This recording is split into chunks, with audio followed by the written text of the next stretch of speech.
downloading the entire like all the world files and everything from the official server, so I can try and test out this bug. It's gonna take forever.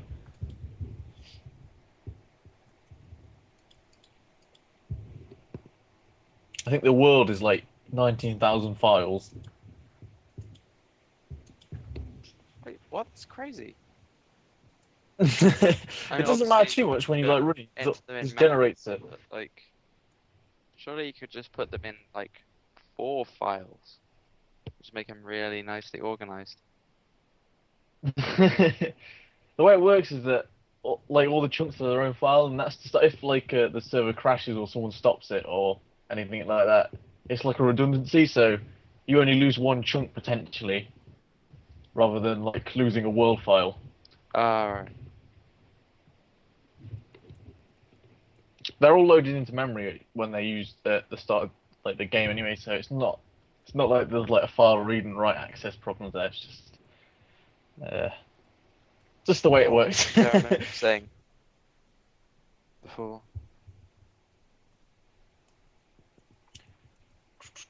But it's just working with a large amount of files like that in Windows is very slow. Well, in any operating system, I guess Linux is probably not quite as bad, but in this case, it's very, very slow working. Like if you tried to delete 19,000 files, it would just lock your computer up. You have to do it from command line.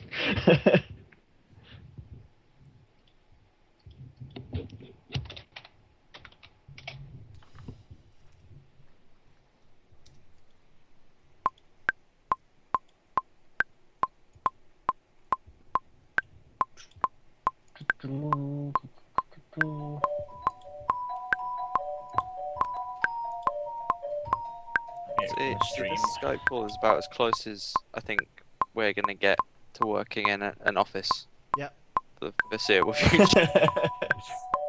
I'm glad. I'm glad about that. We need like water cooler talk. Who's seen Breaking Bad? What's gonna happen? I'm still not Walter's caught up. going So... crazy. I'm like halfway through season 4.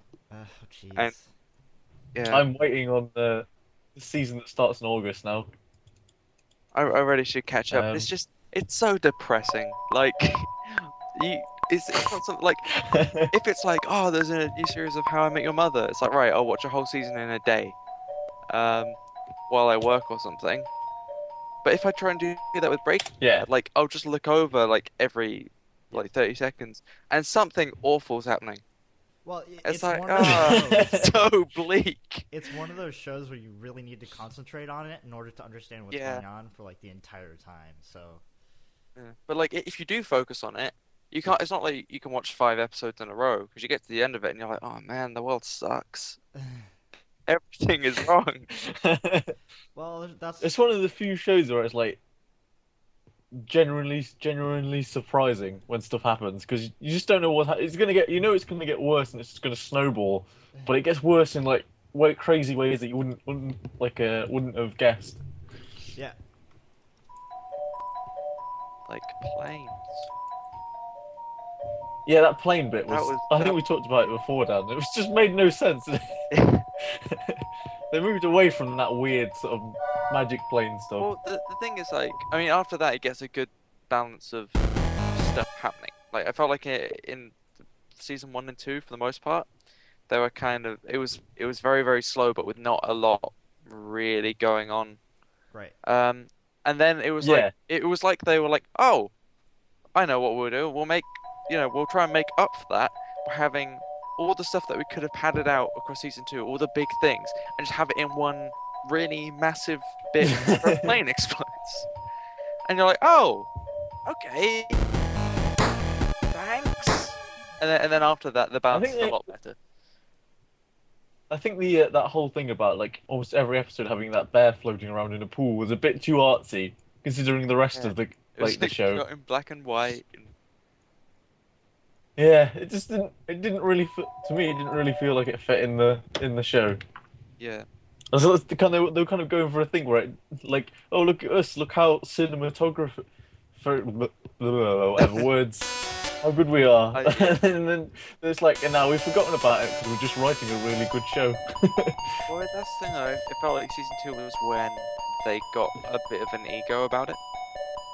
Like they thought it was really good. So they did try those big like, whoa, how crazy is this stuff? And then when everyone kind of went, Yeah. no, don't do that. They were like, okay. They had a bit more humility, and then they came back, and everything from then on has been amazing. Like really good. The actors in it are all phenomenal as well. And who knew Bryan Cranston was that good of an actor? Bryan Cranston's amazing. Given like Malcolm in the Middle. Bryan. Yeah. I love that guy. Yeah, he's so good. He does so much comedy stuff as well. Like he voices loads of people in Family Guy and things like that. Does he? I didn't know that. Yes. Yeah, he does loads of voice acting. I think he's been in The Simpsons quite a lot as well. He can just do everything. He's perfect. He's the best actor ever. And he looks good in Tidy Whities, I have to say. Really? They had a lot of that in Malcolm in the Middle. They kind of had a lot of that in Malcolm and in Breaking Bad, so... Yeah. The very start, Maybe it's just him. Maybe he demands it. Yeah, that's what probably he's best at. Yeah. So he's like, right, before I have to do anything, It's in his contract. when am I taking my trousers off? The very first scene in freaking Breaking Bad is him and his Tidy Whities, so... Yeah. You know. That's how you get in the big time. You know? I bet actually just like the front for his dating profile or something. Like he's not really in it for the money or anything. He's like, I need to be somewhere where everyone can see me, so they know The best I'm shape of my head. available. Yeah, you can do all sorts of looks. It'll be great.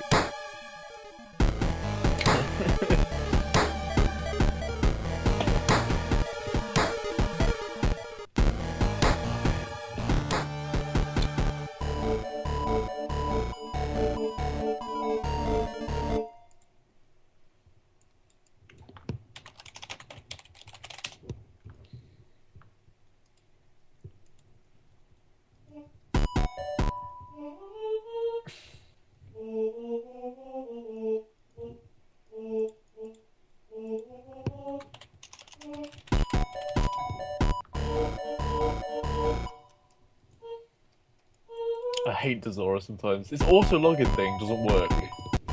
There's a box that's for like auto logging in, doesn't work. Never worked. Yeah, I need to look into Dezura, but like I'm scared because I've heard mixed things about. I think.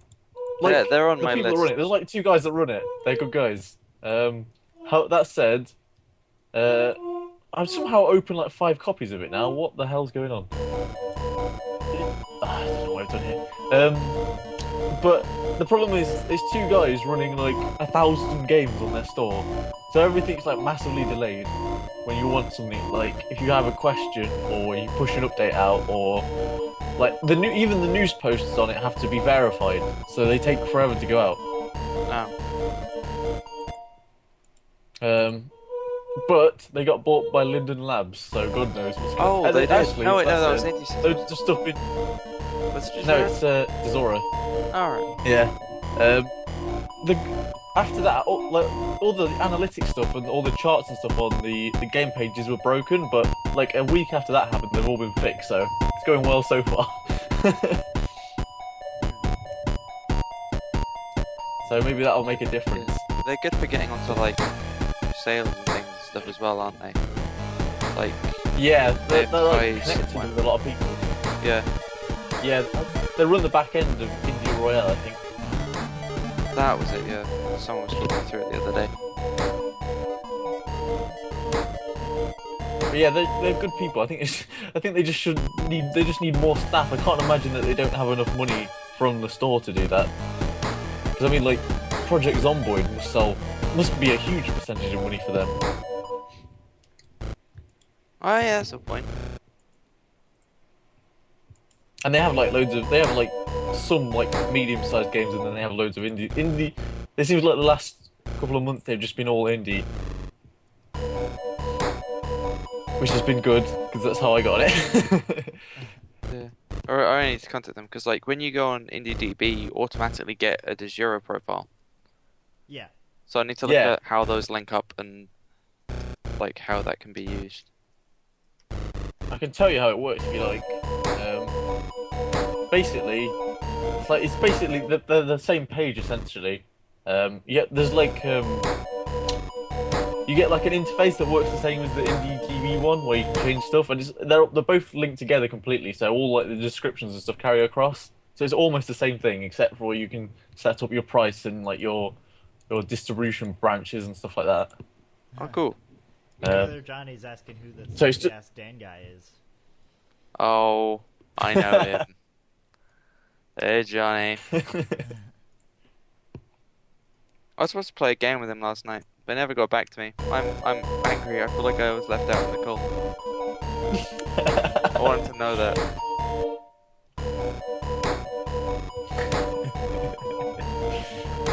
Never let it go. Exactly. So bad at playing games recently. I played The Last of Us and now I just like haven't. Like it's pretty much The Last of Us and Sky Nations are the only ones I've played for any considerable amount of time. I'm very honoured to be in that category.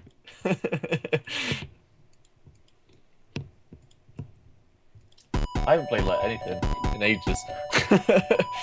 That's the thing. Once you start making games, like it becomes harder and harder to play them because you just feel guilty. Like if I play a game for more than a few hours, I'm like, oh man, I should really like should just be be doing this. Yeah, it's absolutely true. I have that kind of weird guilt, yes. Are you guys watching the chat, by the way? Because No, I'll open the. just do a pop out. It's easy.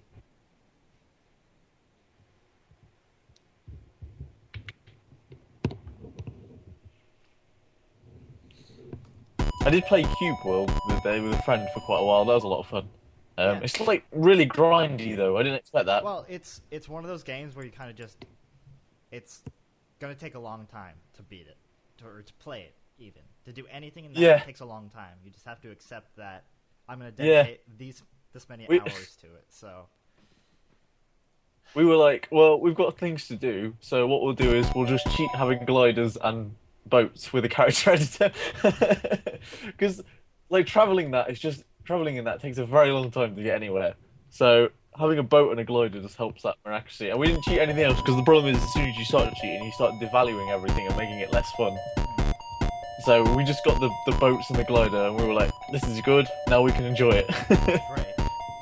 I really like the boss fights in that, but the camera on the interiors is a bit broken at the moment. Yeah, they really they just updated UI, didn't they? Because the UIs were buggy as well. I don't know. Maybe I haven't played. Maybe I played it after that. So. Well, what happened was when I played on my laptop, like the chat would overlap on my menus, and I couldn't do anything. I couldn't read anything. Because it was. Oh right. My laptop has a smaller. Well, it's not. It's still a 15-inch screen, but for whatever reason, the ratios were weird in the game. So my menus were overlaying on the chat, and it sucked. I couldn't read my skills and shit. Yeah.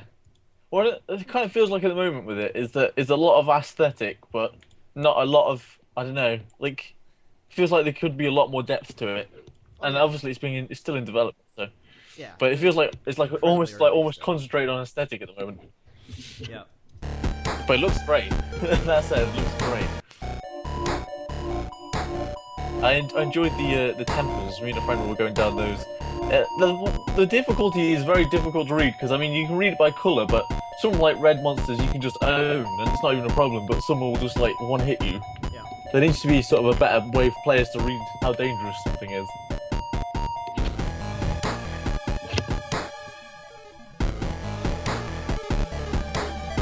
That's something I try to do a lot in my games, like make everything very readable.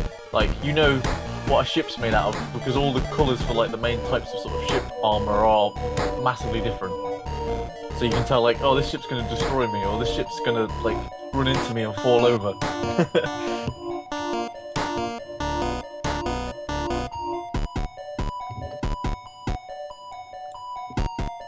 Something that like games like Team Fortress do very well, where everything's like massively easily readable from a distance.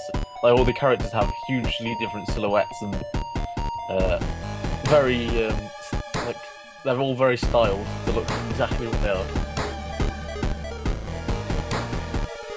Yeah, whereas like if it's Call of Duty or something, unless they've got a ghillie suit on, they don't really know what's happening. That said, though, I do actually quite like Call of Duty. I'm not supposed to, because I'm like, supposed to be an educated game dev, but I think it's quite a good game. Until they rebalance that sniper, oh, I'm livid. Oh, I hope that developer dies. You're gonna tweet them. Die, die, die, die, die, die, die. They've had like so much abuse. That's so crazy. Yeah. Like I've read one where it was like, I'm gonna rip off your wife's skin and have sex with her. It's like that's a special kind of creativity that you can think anything that horrible. Like that's in your head. Yeah. Man, nuts. I like Call of Duty, and I think there's just a massive bias against it because it's popular, and it's just been like very all the edges are sort of smoothed off, so it plays like very well for a really large audience. I don't think that's a bad thing. I think there's like a weird thing against big games at the moment, where people hate it just because it's like targeted at a mass audience. But that mass audience enjoys it. They're playing a game and they're enjoying it, which is the whole point. It's not like the game's badly put together. It's exceptionally well put together. Like it's, I mean, some of the single player stuff is a bit handholdy, but then again, it's like, if it feels good, what's the problem? I mean, I obviously I do have problems with Call of Duty and some things, but they're minor. It's not with the design. Yeah. Like I don't mind. People enjoy it. Like. Yeah, obviously, loads of like probably one of the biggest games, isn't it? So loads of people enjoy it. It's not broken either. Like it's very very polished. Yeah. And you know, there doesn't tend to be a lot of respect for that, which really bugs me because I rate polish quite highly. Yeah, absolutely. But like, and no one seems to recognize that Call of Duty games are like very rarely broken, and if they're broken, it's in like almost insignificant ways. Yeah. And funnily, that is what they get the most abuse for. Yeah. There's no way to even like a massively budgeted game. There's no way to get a game out and to like millions of people, and not find a problem. Because people complain like day one, like bugs and stuff. It's going to be that no matter what you do when you have an audience that size. Yeah, because I mean, I've spent some time in QA before, and the way they described to me was they were like, we have an office of like 40 people. Let's say we get all of them to play like 1,000 hours, right? Yeah. Like each of them plays 1,000 hours. That's 40,000 hours of testing we've done. If 40,000 people buy the game, then they've outdone that in the first hour. Yeah. Yeah. It's like, how do you fight that? Like, of course you're not going to find everything. Yeah. And it's why I get so annoyed when I remember when Fallout New Vegas came out, there was an article saying everyone's getting annoyed about this game, which has like loads of bugs in it. But what we need to ask is why games are still being released with bugs in them at all. I was like, shut up! Like, you try. There's bound to be problems. Yeah, every game has bugs in it. The only games that don't have bugs in it are like really small games because there's only so much that can possibly break. Mm-hmm. The more stuff you add in, the more stuff, like exponentially, the more stuff that will break. Yeah, the games now are just like these massively complex machines. There's absolutely no way it could. Like in the AAA game, you've got like people managing single parts of it, like just tiny parts of it. When all of that comes together, there's no way that there's not going to be problems, and that's fine because they'll fix them. They have massive teams to fix them. But then players ask for bigger, more complex games, and then the developers sort of they're like, but we're already trying to deal with the other stuff. Yeah. One of the things It's problematic. I don't understand though that plagues a lot of AAA games is that like on release they always don't have the server capacity. I don't understand why they can't just buy like tons for release, just absolutely loads, and then just like tone it down as you go along. Most of them use like large cloud-based systems anyway, so surely they could just buy massive capacity. I don't know. A lot of that as well though is because, from what I can gather, it's to deal with used sales as well. Yeah. Just think about it, someone's buying it used and they try and use your server, presuming you don't have an online pass or something, then you aren't getting any money to run a server for them. Yeah, that's true. So if they don't know how the used sales are going to go, then it becomes very difficult to gauge that, and you could significantly overspend. So like often a lot of publishers tend to just buy enough servers to sustain the people who have actually bought the game, and then some. And then that's not enough because people, that's sort of kind of a problem that's happened in a few MMOs recently where they just overspent on servers and they're empty, and then they have to eventually go free to play because they're about to go bankrupt. I've noticed quite a lot. MMOs are just like you can't make money at them at the moment. Not with the MMOs that have been released anyway. They're too complicated and too expensive. You either have to be a success or you go bankrupt. That's just the industry right now, though, isn't it? Like, yeah. Well, I mean, MMOs are like the absolute MMOs are the pinnacle of make it or break it, and a lot of money goes into them, despite how many don't succeed at all. Yeah. Like, it's really hard to make a decent MMO. Like, because usually people have to seek outside investors. And they don't understand that if people see a game that looks like World of Warcraft or something, they'll play World of Warcraft.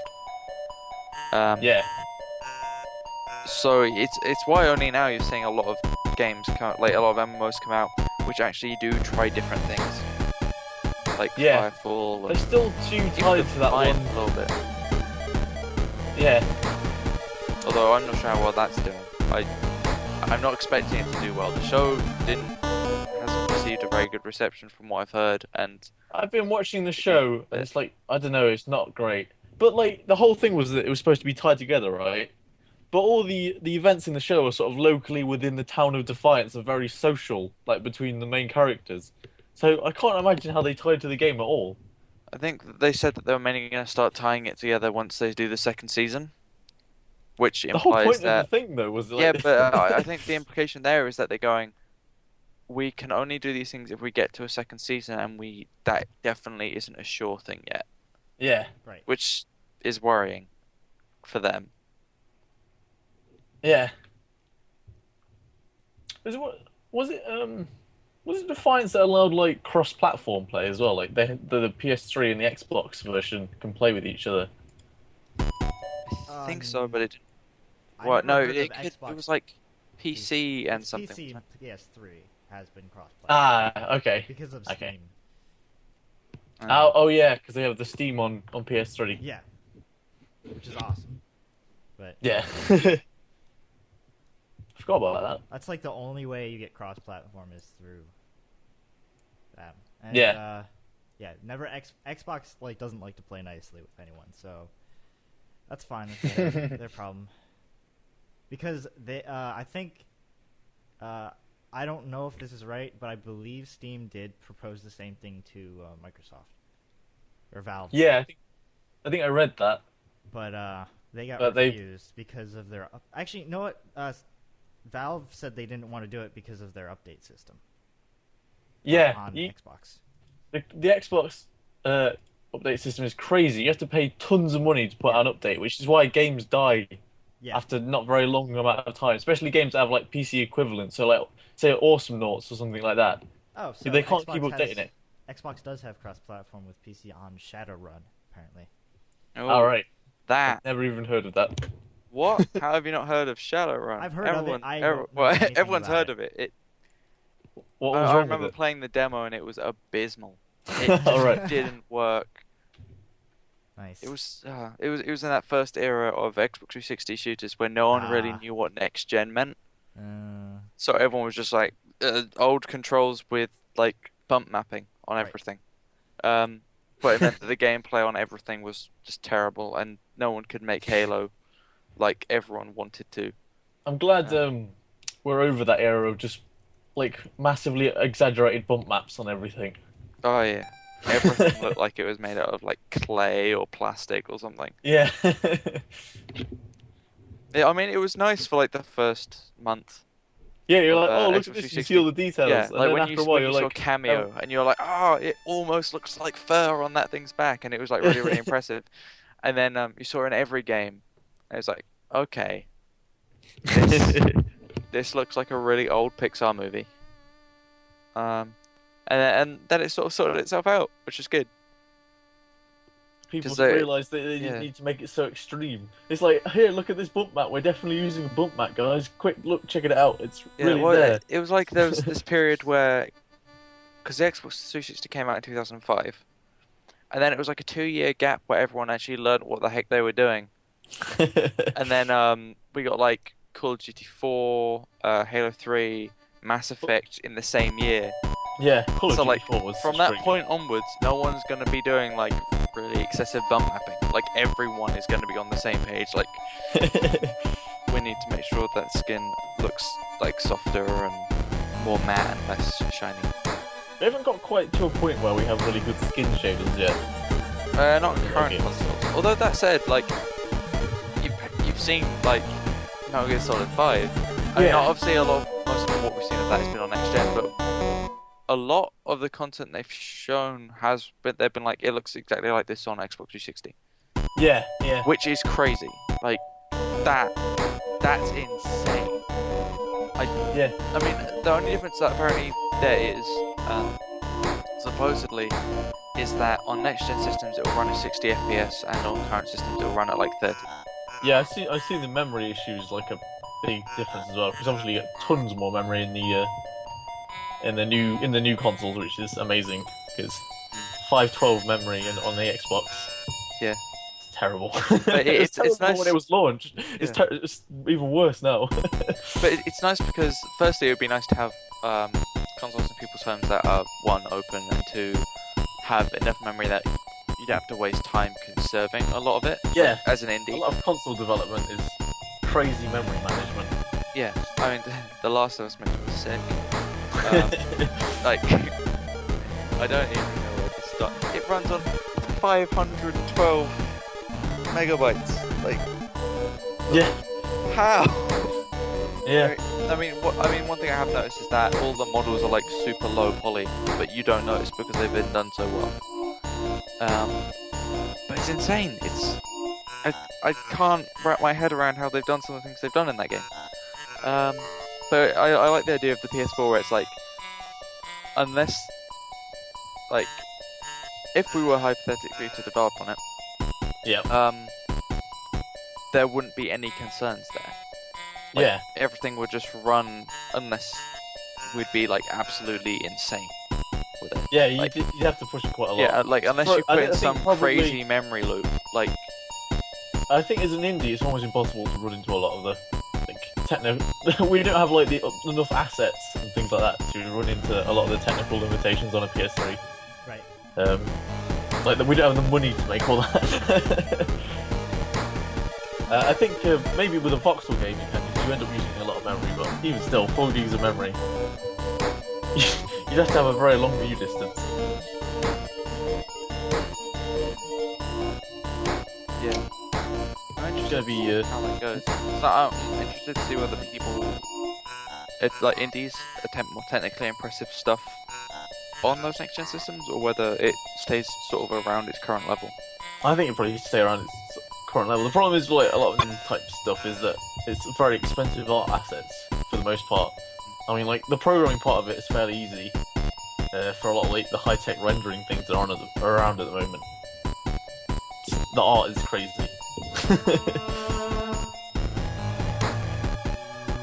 And like say for like Unity or something like that, Unity has like all the high-end rendering stuff already built in,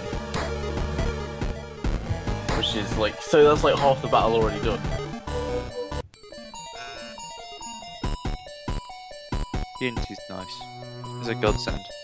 It's really good. Like I've It's really good, yeah. toyed around, like every single time I toy around in it, I get a little, like I have more and more revelations. So I'm like, oh, I can do this now. yeah, this is actually genius. And like it takes a while. At first, a lot of its quirks get in the way. Yeah. But then once you know that they're there, it's like later on you'll encounter situations where like if you were building it in like XNA or something, you'd be like, oh, how do I do this? Where do I start? You'd look up tutorials and stuff. But you'd go, I know Unity has that built in already because I've had to like deal with it before. Yeah. The only thing I don't like about Unity is like the pro version doesn't have the non-pro version doesn't have render targets at the moment, which is like a key thing in almost everything. Yeah. Because you can use them for UIs, for like post-processing, for on a really hardcore programming point. I need them for almost everything. Like visually, like yeah, in my game, I use them for like loads. technically interesting things visually. Yeah, anything that requires multiple samples. Yeah. But Apart from the non-pro version is also free. Yeah. So like there's only so much you can complain about it before it becomes fair on so it. good. So good. I don't like his networking model, but you can just ignore it and use your own library anyway, so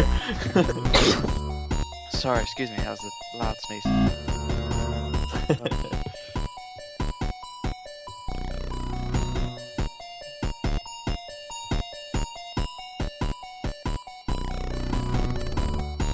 Oh no. Johnny's saying that he heard The Last of Us was terrible. Please remove him from the chat. Yeah, Johnny, you have to understand that it's like the best thing ever. It's good smiley face. It's just the best. I mean, like the first 2 hours, you have the opening like 20 minutes or less, which is everything that video games need to be. Like seriously, that's all I was thinking through. I was like, if every game was like this, we would have no problems in the industry at all. There was like, it doesn't do anything wrong in that opening at all. It's flawless. And then the next 2 hours are a bit dull, and then it gets really good. Still have to play it. Oh, you do still need to play it. It's so good. It's to dust off the PS3. Oh, the PS3 is lovely. I don't know. I keep it close by. It's like right on my desk, whereas my Xbox has been like demoted to the windowsill. Mainly because it's so loud. The last thing I played on the Xbox was State of Decay, I think, which is alright. Oh yeah. Super buggy though. Annoyed the hell out of me the bugs in that. Like for instance, there's like a bug with autosaves where sometimes your characters won't, like the characters you're helping out, they need to run back to the house, right? They just end up standing around outside the house and they won't go in, so it doesn't complete the mission. So then autosaves don't come back on. So you get stuck after like, and some of these missions, like if you go around for ages, it's like 2 or 3 hours, and then they just stand there and you're like, you try to nudge them in and stuff, and they won't save. Yeah, that sounds annoying. That annoyed the hell out of me, and I was like, this is wasting my time. I'm going to stop playing. But overall, the gameplay was good. A bit repetitive, maybe. Yeah, well, it's been like insanely successful, which I like because you know, I'm tired of like obviously while I really value polish, I more indies especially need to focus on polish because my god, some stuff I play. But like I also really respect it when a team like the one working on State of Decay who clearly didn't have quite enough budget to do everything they wanted, were just like, okay, we know what is good about this, we just have to make sure that works, not functions, but it feels really, really good. And then hopefully that'll buy us enough time to do the other stuff. Like you know when you watch kind of a bad movie but you enjoy it because it does everything wrong except the one thing it does really well. Yeah. So then you're kind of cool with it. Like, trying to think of an example. Like Ghost Rider: Spirit of Vengeance is a terrible movie. How did that even get made? Oh, but I love it because the thing it does well is Nick Cage being crazy, and it's really good at it. So I have a really good time watching it. Like I love that movie, even though I know how bad it is. I watched that movie and I was like, how is? I mean, even for Nicolas Cage, that was a bad movie. It pisses fire. It's so good. It's just such a good movie. It's like, to me, it felt like it was filmed with like a phone as well. No, I really like that. It felt, quality. I like that. I thought it was. I mean, some of the editing and post was a bit like, oh, someone was discovered Sony Vegas. Yeah, and like the effects were just glow on everything, and like it was really over the top.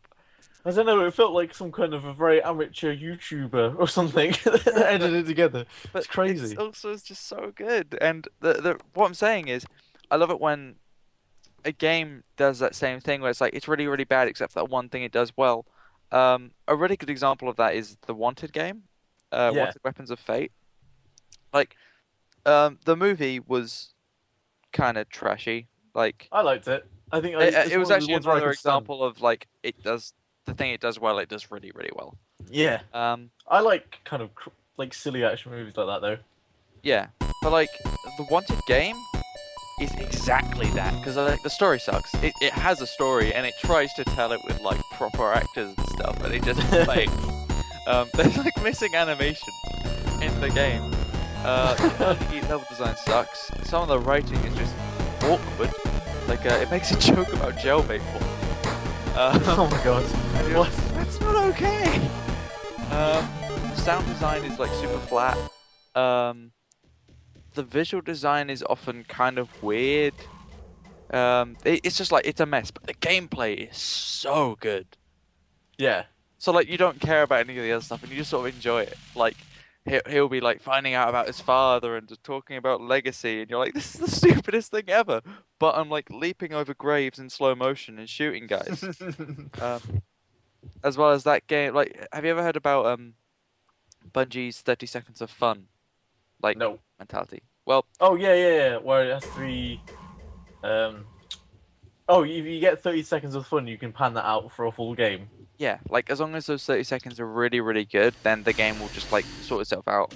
Halo's is throw a grenade, shoot someone, and then hit them.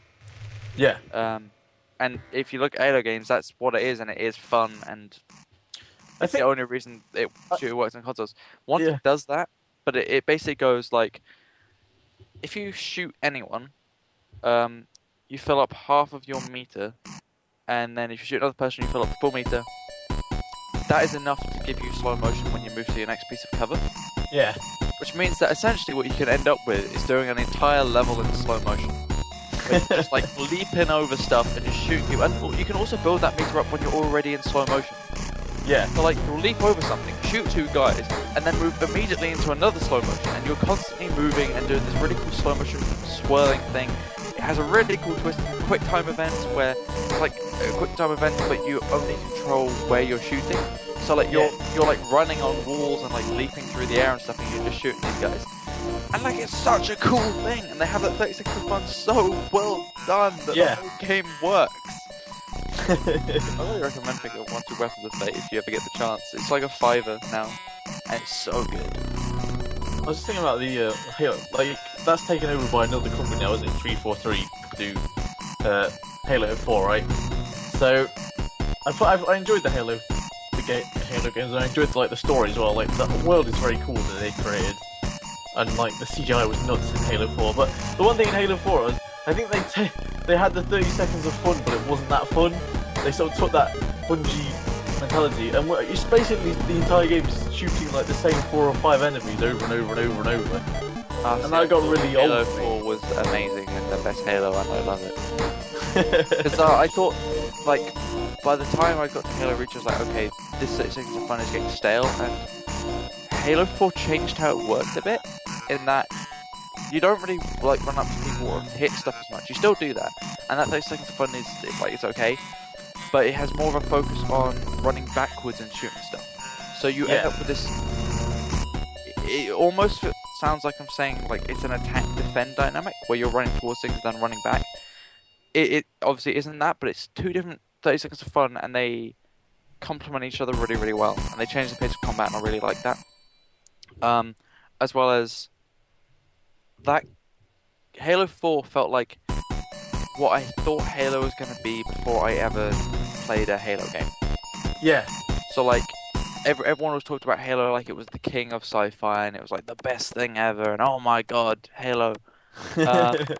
And when I played Halo, I was like, oh, it's a really good sci-fi shooter with like some cool biblical undertones in the sound and some of the words they use. That's like it's good. It's really, really good. Like, I really like Halo. I mainly liked Halo 3 because it gave you loads of customization options and it was cool. Halo 4, it was like, this is like proper sci-fi. Yeah. This is really cool. And they also understand that they balance the combat with slow sections really well. Yeah. Like, there's a lot of quiet moments in Halo 4, which I really appreciated. Like, there's one in like the second mission. Firstly, that opening mission is genius because it basically On the ship. yeah, because everyone went into Halo 4 being like, do we really need another Halo game? And Halo 4's opening basically gets the opening of Halo 1 and 2, reminds you how much you love Halo, and you finish that level basically thinking like, oh man, they should totally make another Halo game. And then the game starts and you're like, yes, this is the best thing. Yeah. I like the trailer that they did, right? It's like, Chief, I need you. That's really cool. Yeah. Did you see the Fallen to Dawn like series they did? That was really good. The the live action series. On my list, 'cause everyone said it was way better than it had sort of like any right to be. Yeah, I expected it just to be terrible, but it was really good. I think they're doing another season as well. Oh, cool. But it's one of those things with with web shows is that I find that they're too short. Like, there's usually a gap. They either do it where they record it all at once and then show it like every week, which is fine, like a normal television show, or they do a system where it's like massive gaps between them. But like for 15 minutes a week isn't good enough for me. I'd rather watch like 30 or 40 minutes, like a TV show. I know it's like budget problems there, but make it happen, someone. That's my only complaint against it, but like overall it's pretty good. They even managed to get Master Chief in it somehow. Yeah, but it's honestly, so you couldn't have a Halo thing without Master Chief in it unless it's like has some other Spartan. Yeah, I kind of wish they didn't have Master Chief in it. I don't want to ruin it for you when you do watch it, but I kind of wish that they didn't. Oh. The story of like the characters in it already was quite strong, and I felt like he was kind of shoehorned in. Yeah, I was actually watching the episode of The Simpsons last night where they do like these mock spin-offs. Yeah.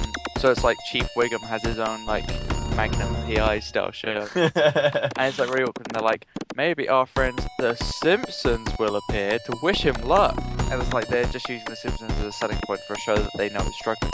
Yeah. And it's almost like when they like from what I saw of Master Chief and Fallen to Dawn, he looked out of place. Yeah. It was like they didn't have confidence in it. Yeah. This was just like in documentaries and stuff that I saw about it. I feel like They're doing making ofs. They didn't quite get his sort of demeanor right. I don't know. It kind of like the movement in the suit and stuff felt like it didn't have any weight to it. Oh, so like kind of plasticky and yeah. Yeah. They had a warthog in it though, which was quite cool. I assume it's probably the one that they had from the movie. Do you remember they did that sort of like animatrix style thing with Halo? Yeah, I didn't like that. I did. I thought those were really cool. Yeah, I don't know. It was too weird. But it was the individual the animatrix for Halo. Yeah, it was. Yeah. Huh. Do you remember when the Matrix actually was like really where everyone thought the Matrix was the coolest thing ever? Yeah. The first film. The first film was like really smart and brilliant and cool. And then they were like, we're gonna turn this into one big franchise, and they just didn't know how. They tried everything. Yeah. Like, they tried everything. And it all hinged on the second and third films being really good. They weren't necessarily bad, but they weren't even remotely close to the first one. Yeah, they weren't anywhere close. I mean, and it was the fact that as well, they really hinged everything on it. Like, there was a character who like the shaved head in The Matrix Reloaded, and he popped up and he was actually a cameo appearance from one of the Animatrix things. And I think they expected everyone to watch all of the Matrix media to really enjoy it, but they didn't. None of it stood up quite well enough on its own. So you were just there like, huh? Yeah. Except for the highway chase, which was just brilliant. I mean, it was stupid. It was like really, really dumb, but it was like really cool as well. I wish that film didn't make any sense. But like even the game was tied into it. Like it was like a story that ran parallel. But everyone played it and was like, I can't remember what happened in the Matrix Reloaded. So it just seems really, really weird. Matrix is the coolest thing ever. Go away, Dan. In chat. The first Matrix is amazing. The first Matrix is so good. That's like, what a great original idea. Yes, it's the other 90% of the Matrix universe that I don't like. It could have gone in so many different ways. I think it's because as well, there was such a long time between them. Everyone's like, all these cool things they could do, and it kind of just went in a very generic sci-fi sort of movie way. Yeah, it didn't really explore much. It was almost a bit like the Hideo Kojima thing, where he got to a point when no one said no. So then, like, Metal Gear Solid 4 comes out, and it has multiplayer, and everyone was kind of like, really? I like the multiplayer. It was neat, but it was like, it doesn't... It was in the third one as well. No one would have complained if it wasn't there. And they tried to... It was very badly implemented in a lot of ways as well. Yeah. And they did a bunch of DLCs which were like crazy amounts of money. Sorry? If you try playing it now, because I like... You can't because they did the torrent update system, so no one's... But like, yeah,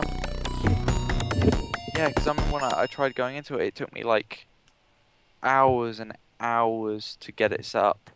Yeah. And then everyone told me that... you have to have like 3 Then everyone accounts. told me to get out of the game because like I was a noob. I was like, just play in like the starter playlist. So I did, and there was no one there. I was like, oh. I liked just being able to use all those sort of cool things from the Metal Gear Solid universe, like the trank gun, and being able to like the whole Sons of the Patriot thing. It was cool, but it was like you can link up with it people. Didn't need to be in the game at all. I liked it. No one would have objected. I would have objected.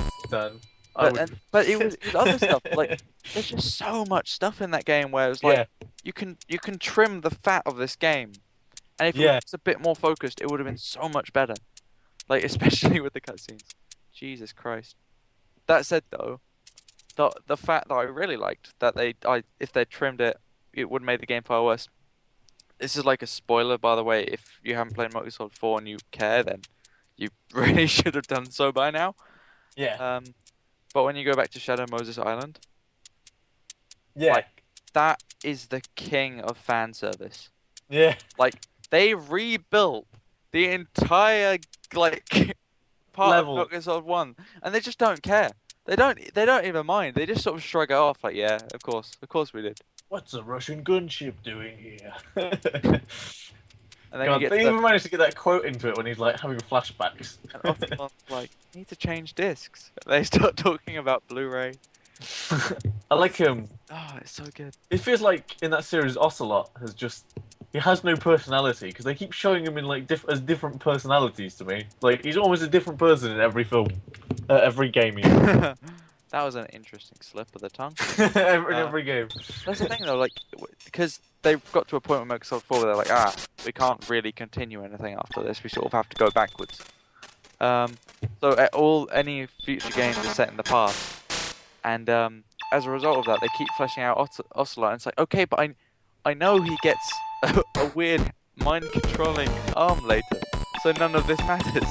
That whole plot line with him like getting himself hypnotized so he thinks his arm is controlling him is just the weirdest plot I've ever seen in anything. Especially it's like the Metal Gear Solid games are like they spend so much time reinforcing why the Metal Gears exist, using real-world stuff that actually happened. So even though it's all wacky and crazy, there's a point where you're like, okay, I actually sort of buy into this. Yeah, there's a word for it where it's like crazy enough that you believe it, and I can't remember what that is. But it's because they relate it to enough real stuff that you're like, okay, that makes sense. And then it's like, oh, so how does the arm work? And they're like, fuck it, like psychic meld through an arm, a zombie arm. That makes sense. Yeah, that made so little sense. It was just ridiculous. And I like not knowing what made Vamp as well. In Metal Gear Solid 2, yeah, it was 2, where he was just kind of invincible and that was it, and that was kind of like a mystery. I like that. Yeah. I'd rather have like them never have solved that. War economy. Ah. War never changes. Oh god. I hope we don't get that again this gen. Like, war never changes. I think honestly, what's going to happen this gen is because the last generation, the big thing was war. Does it change? Yes. No. War never changes. Wars change, etc., etc. Every single trailer had that. Yeah. And this one, I think it's going to be about the flow of information. I like so many games seem to be about that right now. I liked how in the trailer for Metal Gear Solid 4, it was like ID tag soldiers and ID tag guns. As soon as they said that, I was like, well, you're not going to be able to pick people's guns up. Good game mechanic. It basically locks you out of all everyone's equipment essentially with that one speech. Until you have to find things in boxes, don't you? Yeah. Point is, I hope Metal Gear Solid 5 is a bit more focused and they spend at least some time explaining what's happening. I want more cardboard boxes. As someone who'd played all the Metal Gear Solid games, getting to Metal Gear Solid 4 and not having a clue what was happening, yeah, made me really bummed out. I was like, I feel like I've earned the right to know what's happening. I think they overdid a lot of the comedy bits as well in Metal Gear Solid 4, like the cannons, the man cannon things. Yeah, well, they fire you off that ship and somehow you survive, and that's fine. That whole thing was like, what is this even about? This isn't funny. Why am I watching this? Yeah. There was too much happening in that game. And Metal Gear Solid 5, I'm hoping it's a bit more Firstly, I hope they don't add too much more in to complicate things, because there's enough. Yeah. I hope they basically find a way to summarize the other Metal Gear Solid games, and then they just go, "This is everything you need to know. You're good." Because we understand that not all of you have played every single bit of this and remember it well, we know, basically. We know. We're sorry. Metal Gear Solid 4, I just remember key bits, but I can't, for the life of me, imagine how any of it strings together. There was a bit with a monkey drinking a soda. Yeah, that was another weird comedy bit, which I didn't understand. I didn't understand the purpose for that character at all. War economy was said a lot, but I'm not sure about war economy was said a lot. One of the boss fights was with a woman who tried to rape me or something. And then you hear her backstory and she was raped, and it was like, oh, thanks. Then just spreading the love. Raiden and Vamp's romance continues, and it's adorable. Fight in the street. As you do. Yeah. Which would... Right, I think, honestly, any bad things I have to say about Metal Gear Solid 4 was worth it at the time when they revealed that Raiden was the ninja. Yeah. Because that blew everyone's minds, and then you're like, oh, so the entirety of Metal Gear Solid 2 and us being annoyed about it was for that reveal. They never really, I guess in that other game that they did, they explained what happened to him. Because they sort of explained very roughly in Metal Gear Solid 4, but that Lightning Raiden one, I assume they explained why he is a ninja. Presumably. Well, it doesn't matter. The point is, it's a really cool reveal. Yeah. And you're like, oh, now it makes sense that he's a pansy, because it makes him seem so much cooler now. That's really interesting. That's really neat. I remember that. That was cool. Then... Oh, that turnaround. Sorry, carry on. Then, what was the next bit? For some reason, we were in Europe, and then I fought a weird giant bird woman thing that was attacking a tower. Oh, yeah. You have to fight him with, Oh, that was after you dress up as Young Snake, and then I wore the Young Snake mask for the rest of the game. Then... Oh, you have to that whole sneak around Young in the Snake town. sequence was just so slow and annoying. Then you get the 1.5 hour cutscene. Yeah. Then there was also the start bit in the desert town for some reason. Then after the bit in the tower, then you had Shadow Moses. which is the bit I remember most clearly because you play the PS1 section. You play the Metal Gear Solid 1 section. You're like, oh my god, how did anyone play this? Then you walk around. You try and lock the Ocelot's. The snow in that bit was amazing. Yes. Yeah. Just as as an extra. Then you have a really cool boss fight with like a dog thing, which goes on for a while. Just the boss fights. More games need boss fights again. What happened to boss fights in AAA games? Giant the heads, man. Don't hit the heads with eyes that change for some reason. Yeah. Then you get the disc change bit. Then you fight in Metal Gear Solid Mechs. And then Raiden stops a tanker from hitting you with his fucking face. It only took 4 games to be able to drive a Metal Gear. Yeah.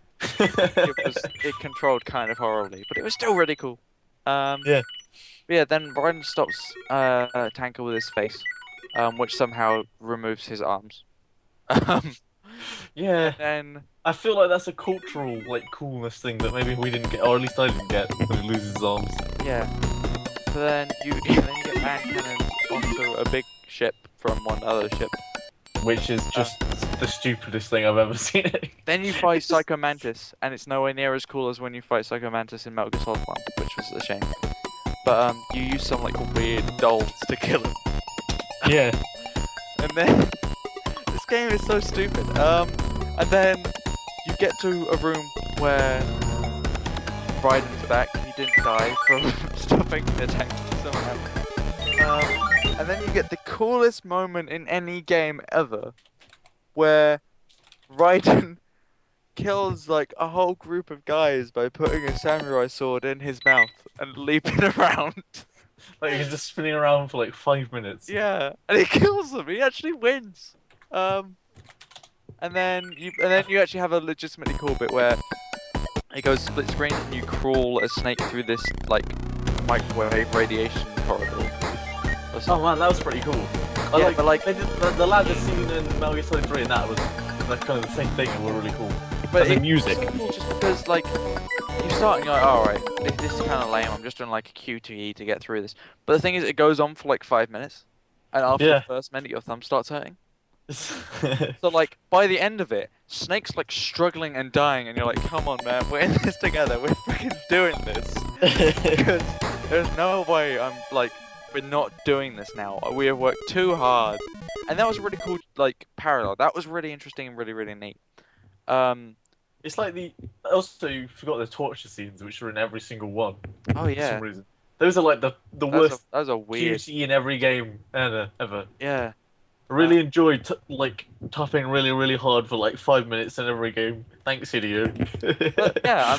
They're usually done in an interesting way, which is cool. Yeah, usually you can survive them and lose them though as well in a lot of them, I think. Yeah, and there's usually you don't usually get or at least it might just be it might just be in Metal Gear Solid 1, but you continue the game if you fail. Yeah. Which is cool.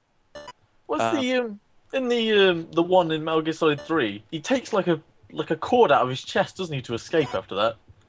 Yeah. A metal cord. What's that? What was that about? They explained that. I think they did, but it was very weird. It's one of the things where you land and you get this really lame exposition where it's oh Snake, you have a thing in your tooth and you can mock death, and you don't really listen to it.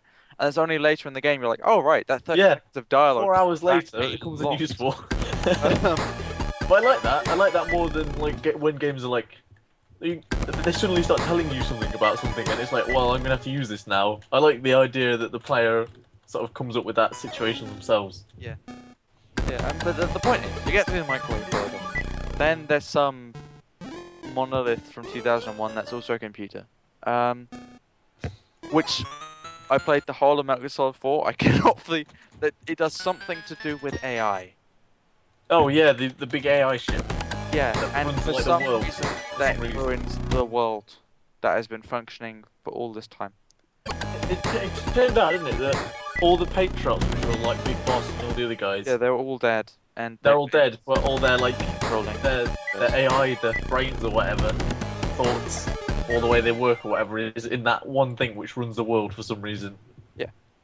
Which is, again, crazy. Crazy Kojima.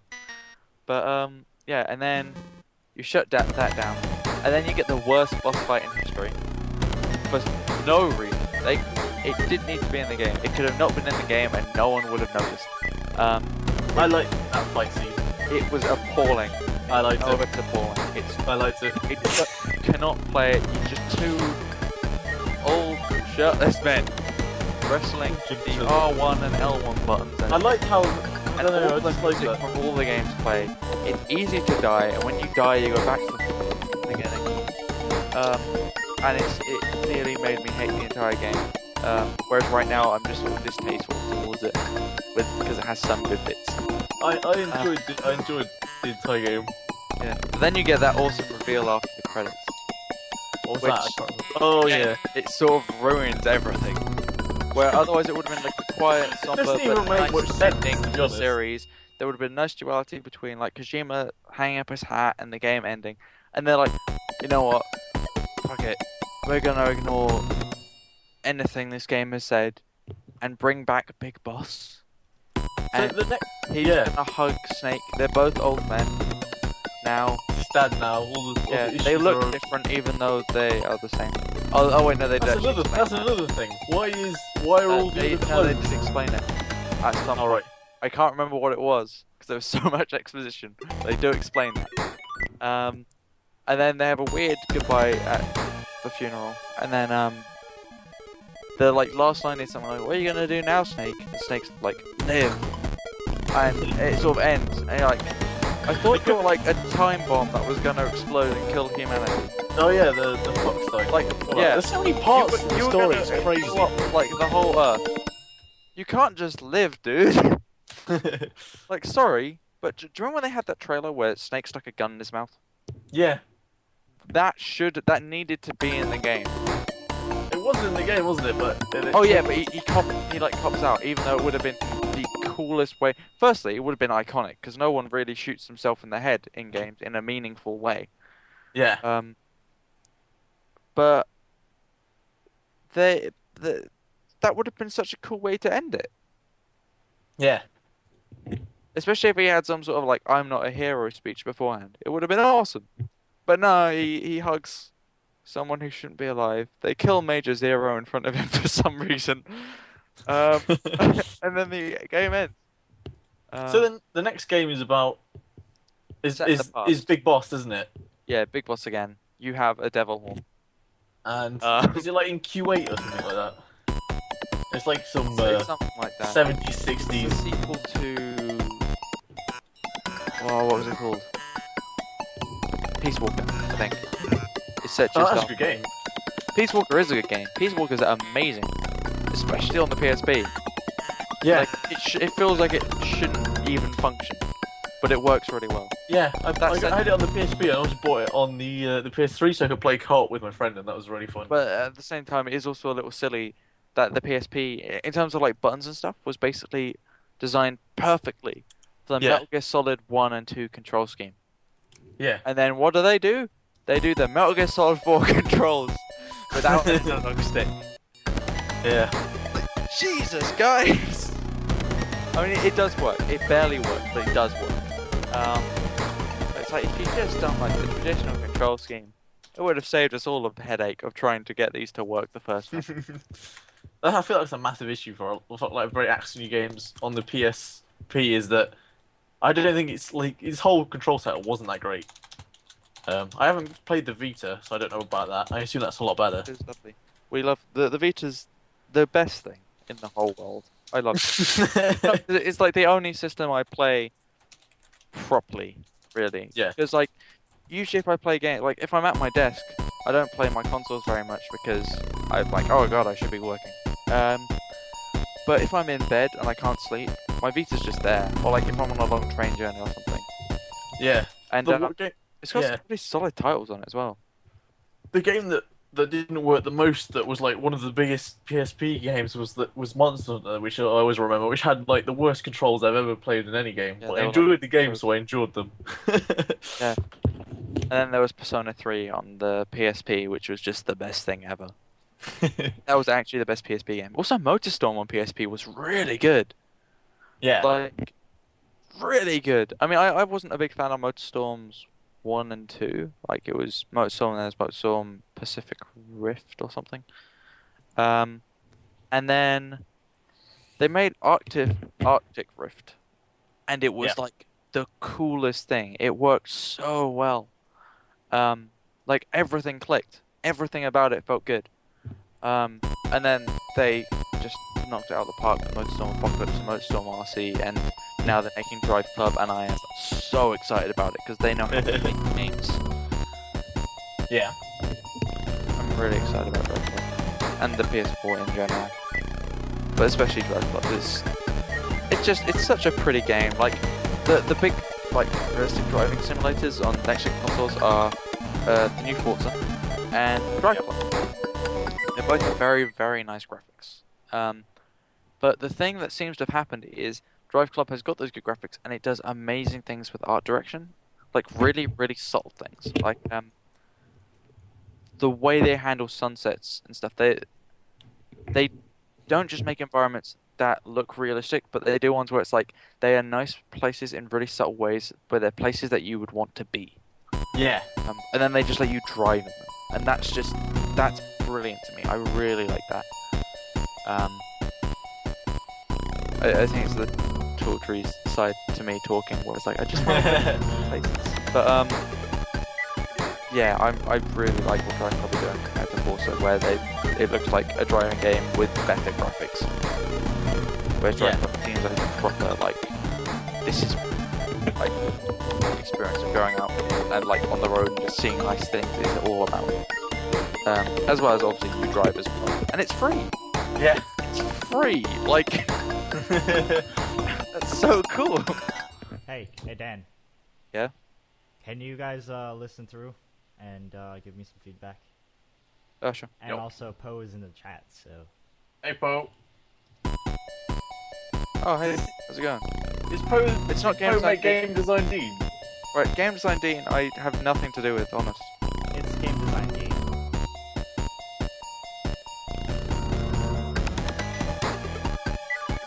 Is this for the snow one? Yeah. Oh, this is really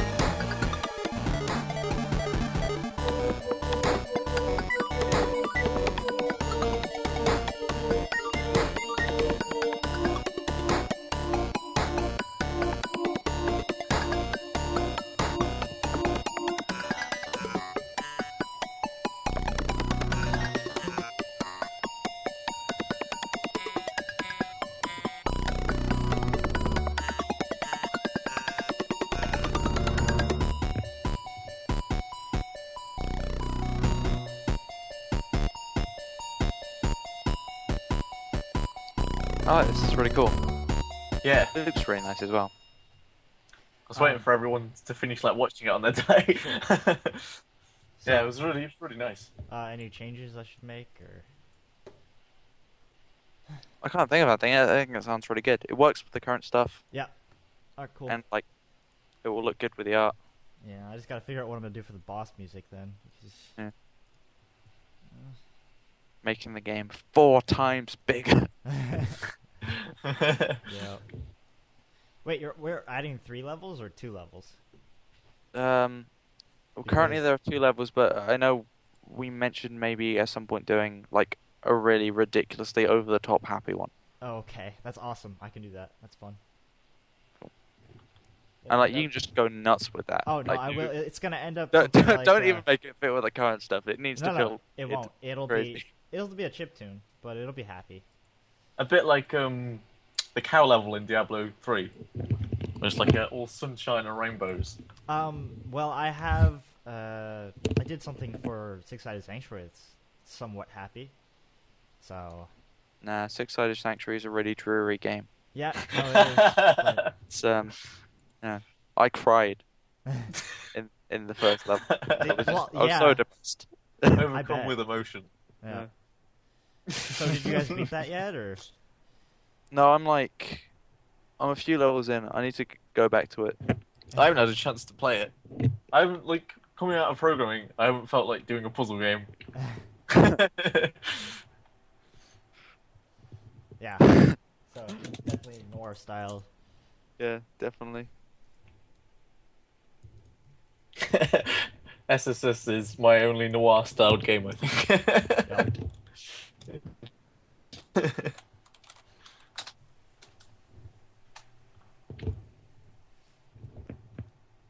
I don't think I could make a Drury game. No, I don't. I don't. I don't. I don't have the like willpower they for don't it. have much colour in them, let alone like actually themed generally. Like with Sky Nations, I'm trying to make it as colourful as possible. I always like the idea of a Drury game. Like I was like, I'd love to do something really serious and gripping, and then I'm like, I'd get a week in and just be upset. I Like, don't have it to me to make I need to make something like a Tool Trees game or 10 Second Ninja where it's like either really, really not serious or everything is bright and colorful and happy. Because otherwise, I get in a bad mood all the time. Like I can't write dark stuff.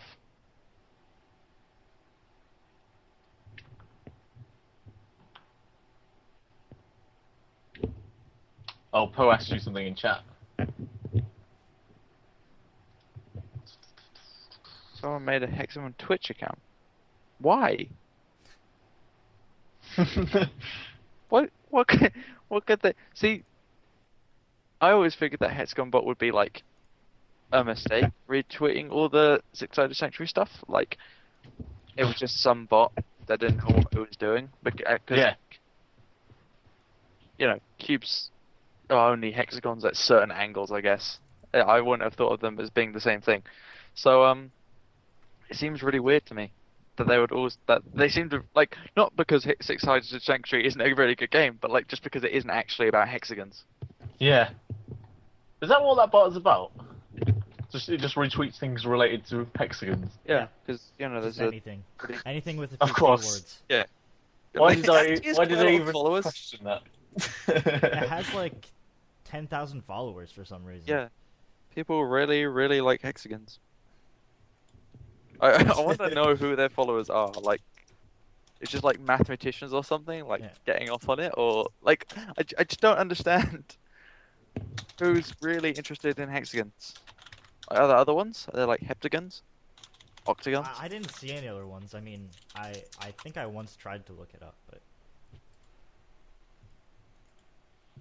Oh, right, it's a prank account on Twitch. All right, I was thinking, unless the bots become self-aware, it's realizing what it's doing. We're witnessing the hexagon overlords. Birth sentient AI, and it's obsessed with hexagons. We should make a heptagon bot. It's actually in love with Six-Sided Sanctuary. It knows it's wrong because it's actually about cubes, but it feels so right. So it just watches the streams.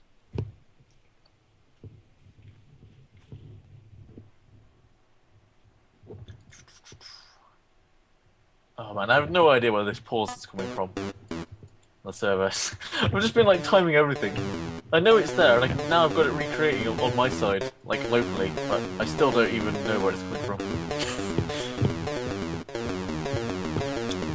Or whether it's just, I guess it could be file fetches, maybe. I don't know.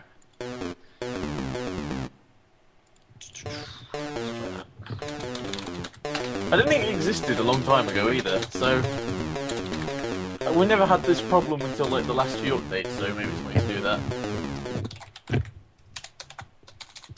There's like 2 bugs left that are like that, and I think that's like all the game-breaking bugs just gone after that. But 1 bug can take a long time to fix.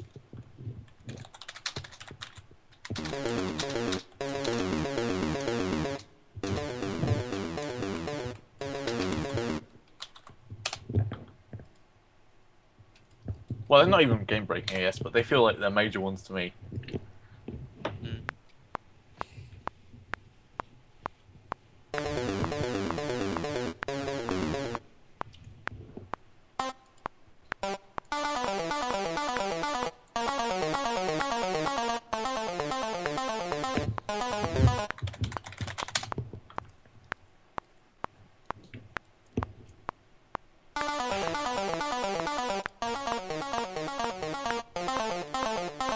got one menu left to do as well into the new like UI system, which will be fantastic. Hope people like it. I hope people aren't like just like immediately start a poll on the forum saying change it back to the old one.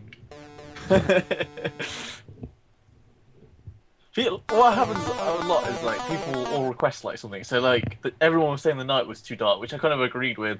So I made it lighter, and then the moment after that update, people started posting on the forums that it's too light, and I increased it just marginally. Just put in an option. There's no in the winning. options. I feel like that just is exploitable though. I'd rather everyone see it at the same brightness, if that makes sense. All right. So you can Yeah, you can make out different ships and stuff like that. Though, like technically, you could like hack that in anyway, but just ignoring that.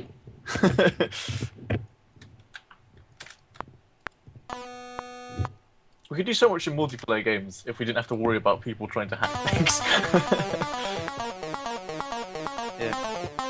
Like if you play a game on the playground, and you're like, right, these are the rules, and then the second someone breaks the rules to exploit it, and you're like, right, we just have to stop playing this game now. Yeah. Just because we can't. Like, you have to set up those rules, otherwise it doesn't work. It's like, in Call of Duty 4, because it had, like, a limited amount of game modes compared to Halo, people would just, like, play Infection, but they, use the honor system. Like, right, you're dead now. You're a zombie. I'm not dead. You can only use knives. And then some dick would run around with like, a machine gun, like, ah, I'm not really a zombie. And everyone would stop. It's kind of cool to see things like that emerge in the games. Yeah. When people are enjoying it that much that they try and like play their own mini rule system.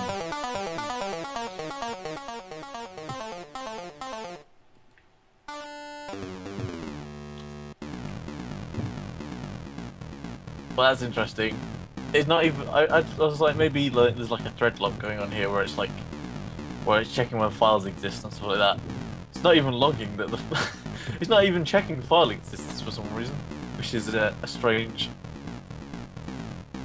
Don't even know how that happens.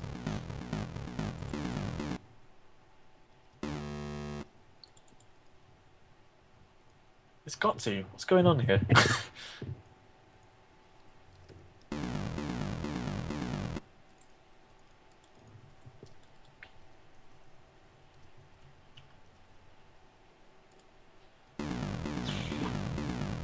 I'm definitely doing a smaller scale game after this.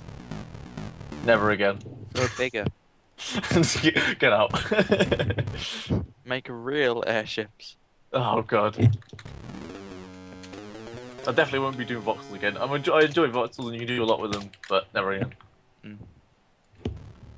That said, in like 5-6 years, you'll be able to like pump out voxels like crazy, because like, video RAM and stuff like that won't be a problem anymore.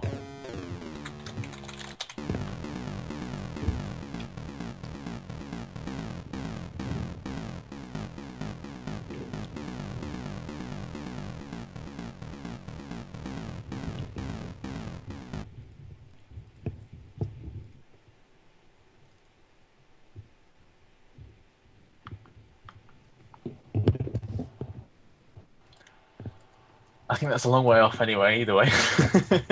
Yeah, you're going to be at this for like the next 10 years. I'm going to Dwarf Fortress it. It's done when I'm dead. We need to turn Dwarf Fortressing into a verb. It starts here, guys. Yeah. Hey man, where are you? Oh, sorry, I'm at the store. The cashier is is like totally Dwarf Fortressing my transaction.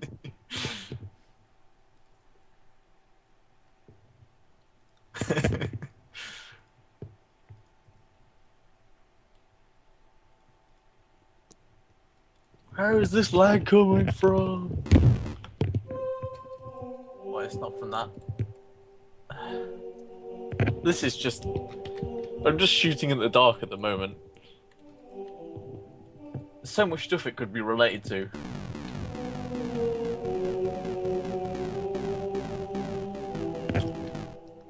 It's the thing where you start, like, when you have to keep looking through code, and like code after code after code, and you just stop seeing it.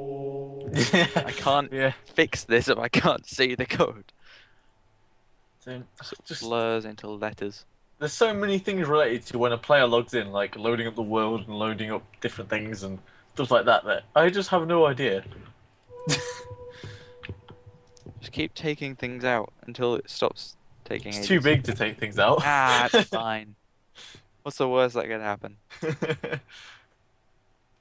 I know it's not like just loading the character or anything like that. I've just timed everything. I still can't find it. But everything runs in like dynamic sort of queues to keep everything nice and fast. So if it takes too long doing a frame, it pushes stuff backwards. So in a way, it should be dealing with that itself, but it also makes debugging this problem an even worse situation. Mm.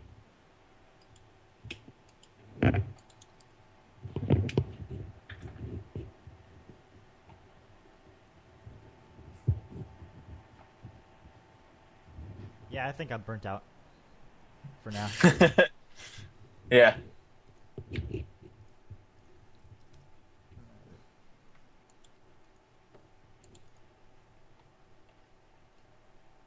I just, as well, I want to get these two bugs out of the way, and then I can do player weapons. And hopefully have it in for Friday. Or at least one. Which is like a huge, sort of, it's only, like, even if it's just one item, it's a huge difference to the gameplay.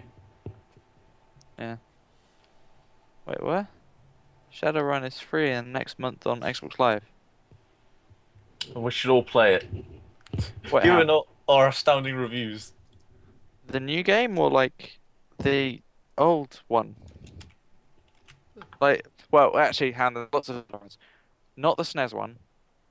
The one that came out on Xbox Live. Not the new one that got made like last week. Which one? Johnny? Johnny. Johnny. Ah, We have to wait because it's a bit delayed. So.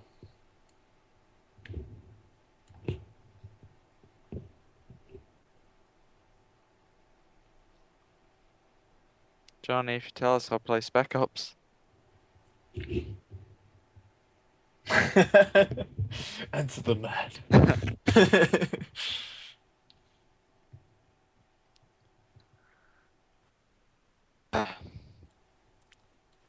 I'm just gonna Google it. This is what he's driven me to. Having to use the internet. It's disgusting. Can't find it.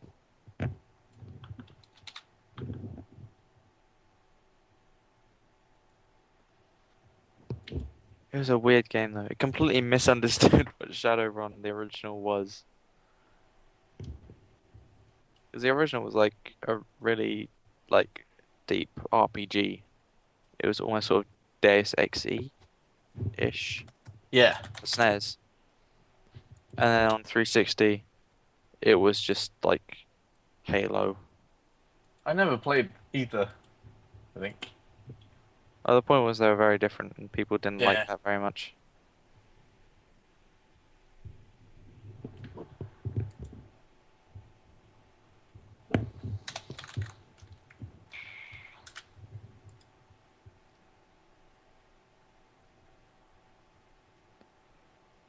Right, I'm gonna have to start using crazy debugging tools now.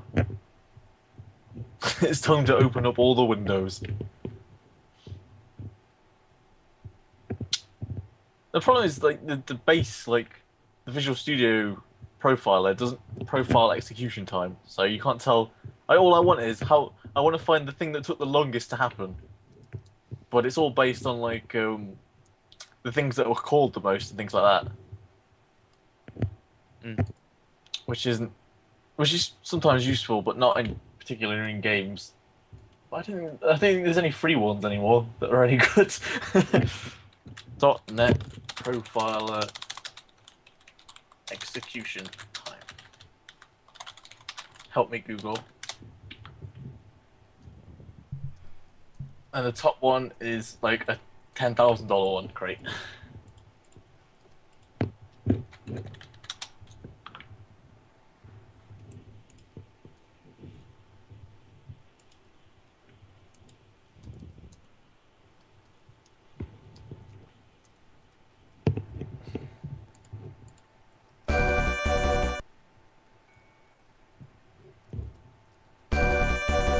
There's some great free trials of some of that, but I used them before. I used the free trials up,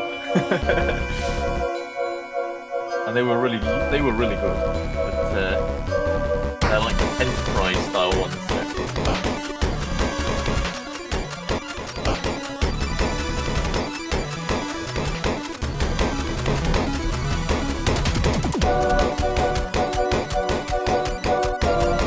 Bye, Po. Bye, Po. Bye bye. I miss Po. Let's all talk about him. Oh yeah, Johnny, what was going on with Shadowrun on Xbox Live? Which Shadowrun?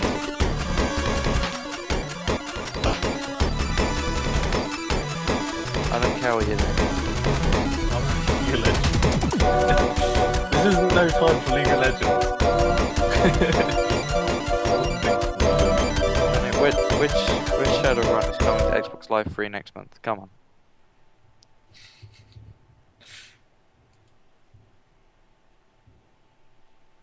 Oh God. Yeah.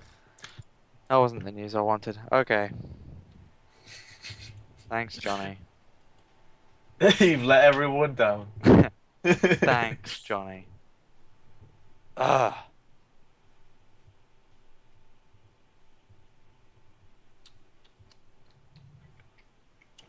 I think I might call it. Okay. I'm just not feeling like making more music, so. For today, right? Not just like in general. No, I'm done. No, never. I'm done. Never again. I'm pulling a Phil Fish. I'm I'm done with quitting music. games. Yeah. That's very topical. Yeah, exactly. I'm so edgy. I think Whatever. I think I might stream what I'm doing at the moment. Alright. People are interested. I need to write some dialogue. Well, dialogue-ish. It's like 20 seconds of dialogue, but it needs to be really good. So I should probably focus on that. Because right now I've sort of half-assed it and it shows. My download's frozen. What's going on here? Oh, there we go. There's no point doing this without Poe here. Let's all just leave now, Postcard. Yeah. No offense, Johnny. Our internet king. Alright, well, thanks for watching, those who tuned in. I'll talk to you later. See ya. See ya. Yeah. I like that.